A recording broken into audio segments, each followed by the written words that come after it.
This is the forward-leaning inversion. This is one of the 3 pillars of spinning babies, and this is fantastic for round ligament pain. If you're hurting and if you get little stabs of pain down here, this can be fantastic for this.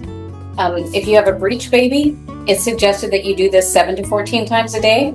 If you do not have a breech baby, it's suggested you do it 1 time a day from 20 weeks on. So Whitney's going to show us how to do this, which is you get on a couch that's fairly firm. You don't want something really squishy because we don't want you to, face plant off the edge. And you're going to start straight up and down. So she's got great form here. And then Whitney's going to put her hands on either side. And since you've got much more blood volume right now, we're going to go slowly so that you have time for your blood volume to adjust a little bit. And then she's going to put one hand at a time down. And I'm here to catch her in case she feels dizzy. And then one elbow at a time down. And then she's got absolutely perfect alignment right now. Straight up and down. Her butt's not tucked and it's also not flexed backwards.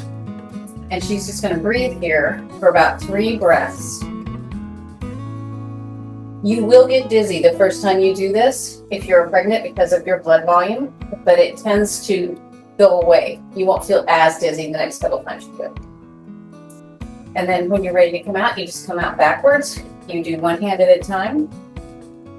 And your partner's here just in case.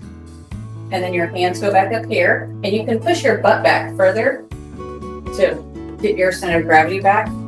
So it's easier to come up. And then you come straight up. And this is where you stop. And then you're going to come out without twisting. Perfect. So the end point when you're straight up and down is where a lot of the work happens and your uterus gets to reset.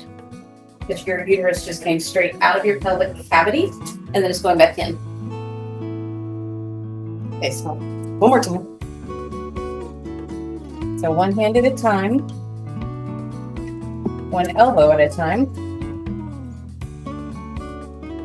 straight up and down, and we're breathing for about 3 breaths. A lot of people put their hands too far out and they're at this angle like this. We want you as up and down as you can comfortably get. And I know that when you've got a baby in there, it's a little bit harder to do this sometimes, but it's actually easier than it looks. And then to come out after 3 breaths, you just go backwards, one hand at a time.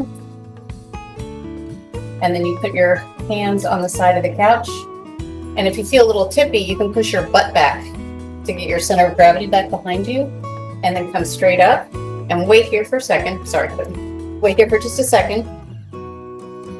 Give your uterus time to settle, and then when you come back out, try not to twist one way or another so that you don't undo all the work that you just finished doing of untwisting your uterus.